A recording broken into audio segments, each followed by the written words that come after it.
Wow. This is insane.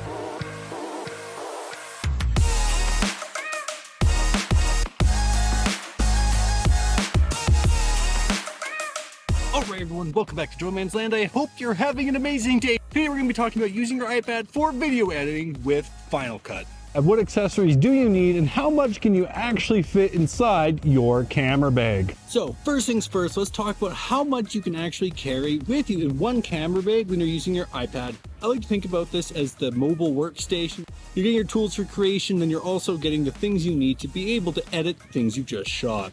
So let's get into the Peak Design 2-liter bag. Let's see how many things we can fit into it, including that iPad.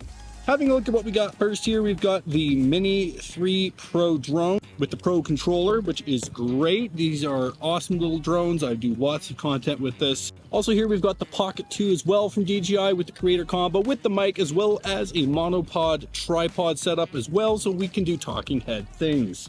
Now let's get into the meat and potatoes. First things first, you need a decent pair of headphones. These are the Bang & Olufsen BO Play Portal headphones. They work great. I love them a ton. And in terms of the iPad, let's see what we've got in store for today. Here we've got the iPad 11-inch M2 Pro with the Magic Keyboard, as well as a generic Apple Pencil on top. In addition, we have an external hard drive that is connected to the iPad with the USB-C hub that also has the ability to take SD cards. All right, now that we've got everything plugged in, we know what everything's doing, let's open up Final Cut. As you can see, it just looks like a normal app, so let's get into it.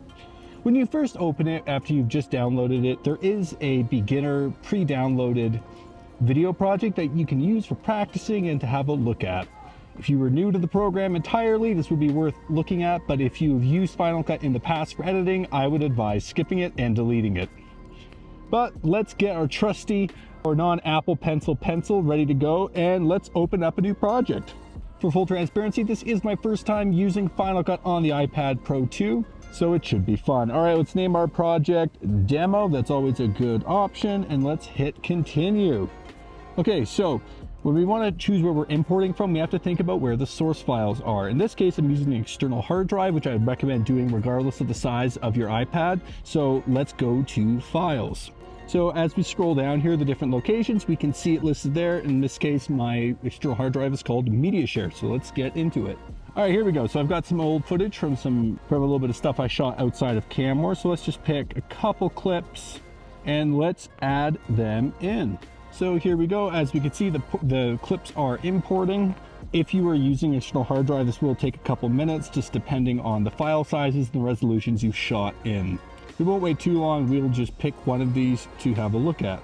Keep in mind as well, I don't have any plugins installed yet on this iPad. I'm actually not sure how to do that. I'm sure as time goes by, that will become a tutorial that I will make after learning it. But currently, as of the time of making this video, there are no third-party plugins I've added to this program. So let's get this video here and let's add it into our timeline. Oh, that's awesome. I love that drag and drop. That is great. So as you guys can see here, you can lengthen it, shorten it. That's no problem at all. Then let's get into color grading. So if I double click. It was in this moment of pure confusion that the Joey realized that outside of his home environment, he had no clue what he was doing in this program. Cut to the future.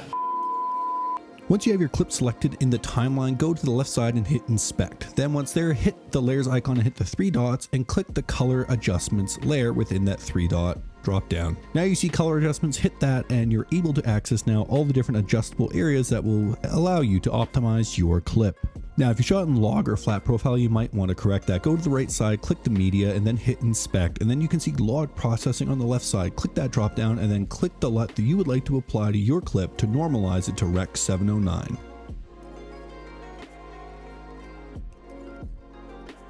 So what are the program requirements for using this? You need to make sure you've got an iPad that at least has an M1 chip on it. As of yet, I don't think you can use the older ones with the Intel chips, but for sure if you've got an M1, an M2, or eventually an M3 chip in your iPad, you should be good. That also includes the newer iPad Airs that also include the newer M1 chips. So in terms of iPad storage, what should you be looking for? I would say a minimum 128 gigabytes. Final Cut, at least on the desktop, makes these huge proxy files. So if you want to be able to store anything internally, you need to have a bit of space. but that's really where that external hard drive comes in. That's really crucial to have.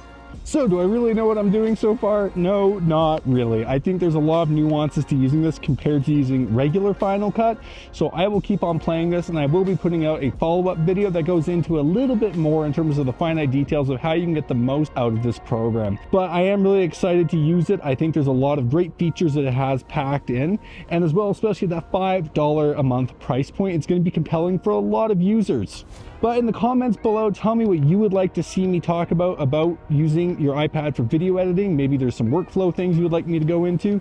But like I said before, I will be doing that follow-up that will be a bit more of a technical dive on how to get the most out of it. Anyways, folks, let's wrap this one here. Hit that like button, subscribe to the channel, and remember to take beautiful photos every single day. Don't do it for the views, do it for yourself. Thank you so much for watching, and I can't wait to see you all in the next one.